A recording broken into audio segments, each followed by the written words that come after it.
Pada waktu itu dalam jemaat di Antiokhia ada beberapa nabi dan pengajar, yaitu Barnabas dan Simeon yang disebut Niger, dan Lukius orang Kirene, dan Menahem yang diasuh bersama dengan raja wilayah Herodes dan Saulus.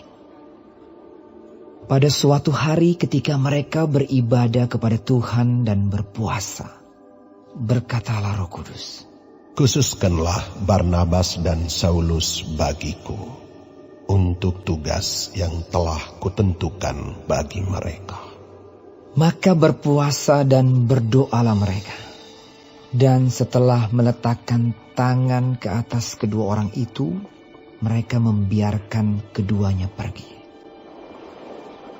Oleh karena disuruh Roh Kudus, Barnabas dan Saulus berangkat ke Seleukia, dan dari situ mereka berlayar ke Siprus. Setiba di Salamis mereka memberitakan firman Allah di dalam rumah-rumah ibadat orang Yahudi. Dan Yohanes menyertai mereka sebagai pembantu mereka. Mereka mengelilingi seluruh pulau itu sampai ke Pafos. Di situ mereka bertemu dengan seorang Yahudi bernama Bar-Yesus. Ia seorang tukang sihir dan nabi palsu. Ia adalah kawan gubernur pulau itu, Sergius Paulus, yang adalah orang cerdas.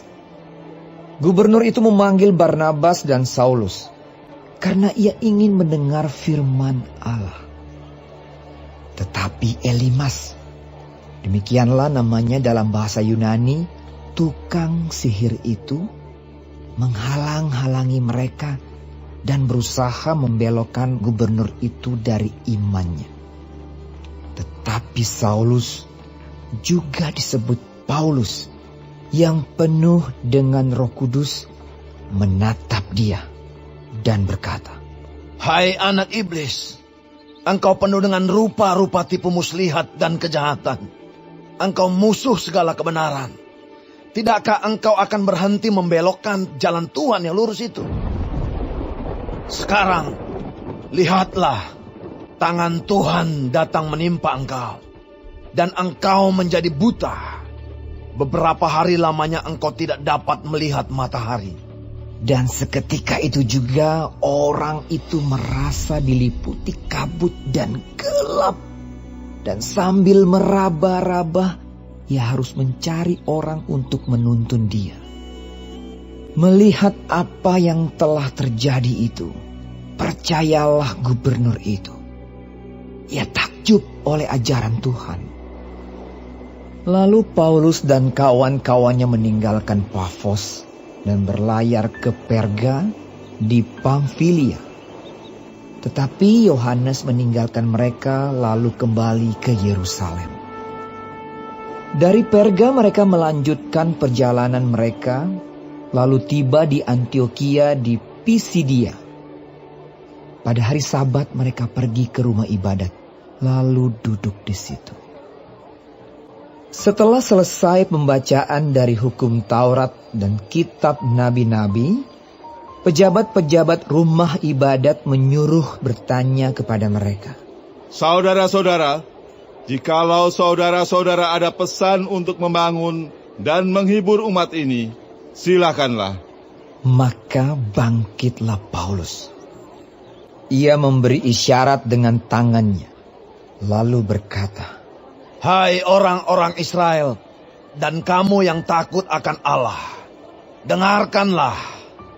Allah umat Israel ini telah memilih nenek moyang kita dan membuat umat itu menjadi besar ketika mereka tinggal di Mesir sebagai orang asing. Dengan tangannya yang luhur, ia telah memimpin mereka keluar dari negeri itu. 40 tahun lamanya ia sabar terhadap tingkah laku mereka di padang gurun.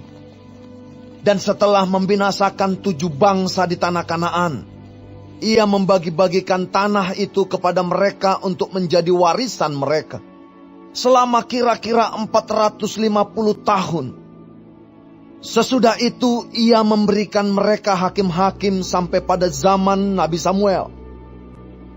Kemudian mereka meminta seorang raja Dan Allah memberikan kepada mereka Saul bin Kis dari suku Benyamin, 40 tahun lamanya. Setelah Saul disingkirkan, Allah mengangkat Daud menjadi raja mereka. Tentang Daud Allah telah menyatakan, "Aku telah mendapat Daud bin Isai, seorang yang berkenan di hatiku dan yang melakukan segala kehendakku. Dan dari keturunannya lah, sesuai dengan yang telah dijanjikannya, Allah telah membangkitkan juru selamat bagi orang Israel, yaitu Yesus." Menjelang kedatangannya, Yohanes telah menyerukan kepada seluruh bangsa Israel, supaya mereka bertobat dan memberi diri dibaptis. Dan ketika Yohanes hampir selesai menunaikan tugasnya, ia berkata, "Aku bukanlah dia yang kamu sangka, tetapi ia akan datang kemudian daripadaku. Membuka kasut dari kakinya pun aku tidak layak. Hai saudara-saudaraku, baik yang termasuk keturunan Abraham maupun yang takut akan Allah, kabar keselamatan itu sudah disampaikan kepada kita. Sebab penduduk Yerusalem dan pemimpin-pemimpinnya tidak mengakui Yesus. Dengan menjatuhkan hukuman mati atas dia, mereka menggenapi perkataan nabi-nabi yang dibacakan setiap hari Sabat. Dan meskipun mereka tidak menemukan sesuatu yang dapat menjadi alasan untuk hukuman mati itu, namun mereka telah meminta kepada Pilatus supaya ia dibunuh. Dan setelah mereka menggenapi segala sesuatu yang ada tertulis tentang dia, mereka menurunkan dia dari kayu salib, lalu membaringkannya di dalam kubur. Tetapi Allah membangkitkan dia dari antara orang mati. Dan selama beberapa waktu ia menampakkan diri kepada mereka yang mengikuti dia dari Galilea ke Yerusalem. Mereka itulah yang sekarang menjadi saksinya bagi umat ini. Dan kami sekarang memberitakan kabar kesukaan kepada kamu, yaitu bahwa janji yang diberikan kepada nenek moyang kita telah digenapi Allah kepada kita, keturunan mereka, dengan membangkitkan Yesus, seperti yang ada tertulis dalam Mazmur kedua. "Anakku, engkau, aku telah memperanakkan engkau pada hari ini." Allah telah membangkitkan dia dari antara orang mati, dan ia tidak akan diserahkan kembali kepada kebinasaan. Hal itu dinyatakan oleh Tuhan dalam firman ini, "Aku akan menggenapi kepadamu janji-janji yang kudus yang dapat dipercayai, yang telah kuberikan kepada Daud." Sebab itu ia mengatakan dalam Mazmur yang lain, "Engkau tidak akan membiarkan orang kudusmu melihat kebinasaan." Sebab Daud melakukan kehendak Allah pada zamannya. Lalu ia mangkat dan dibaringkan di samping nenek moyangnya. Dan ia memang diserahkan kepada kebinasaan. Tetapi Yesus yang dibangkitkan Allah tidak demikian.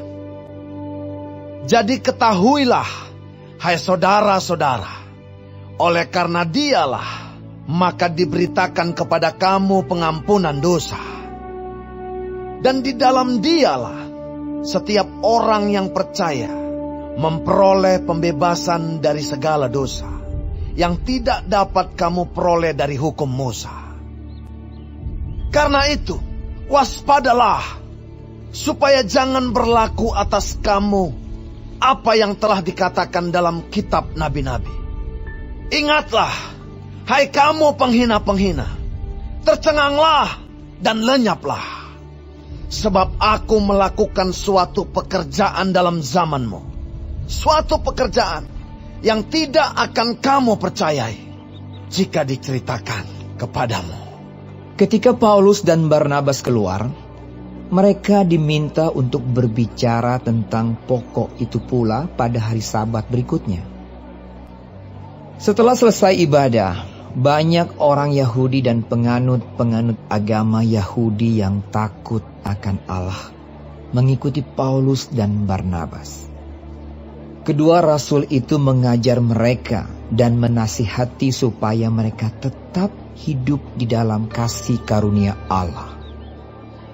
Pada hari Sabat berikutnya datanglah hampir seluruh kota itu berkumpul untuk mendengar firman Allah. Akan tetapi, ketika orang Yahudi melihat orang banyak itu, penuhlah mereka dengan iri hati dan sambil menghujat, mereka membantah apa yang dikatakan oleh Paulus. Tetapi dengan berani, Paulus dan Barnabas berkata, "Memang kepada kamulah firman Allah harus diberitakan lebih dahulu. Tetapi kamu menolaknya dan menganggap dirimu tidak layak untuk beroleh hidup yang kekal. Karena itu kami berpaling kepada bangsa-bangsa lain. Sebab inilah yang diperintahkan kepada kami. Aku telah menentukan engkau menjadi terang bagi bangsa-bangsa yang tidak mengenal Allah, supaya engkau membawa keselamatan sampai ke ujung bumi." Mendengar itu bergembiralah semua orang yang tidak mengenal Allah, dan mereka memuliakan firman Tuhan. Dan semua orang yang ditentukan Allah untuk hidup yang kekal menjadi percaya. Lalu firman Tuhan disiarkan di seluruh daerah itu. Orang-orang Yahudi menghasut perempuan-perempuan terkemuka yang takut akan Allah dan pembesar-pembesar di kota itu, dan mereka menimbulkan penganiayaan atas Paulus dan Barnabas dan mengusir mereka dari daerah itu. Akan tetapi Paulus dan Barnabas mengebaskan debu kaki mereka sebagai peringatan bagi orang-orang itu, lalu pergi ke Ikonium. Dan murid-murid di Antiokhia penuh dengan sukacita dan dengan Roh Kudus.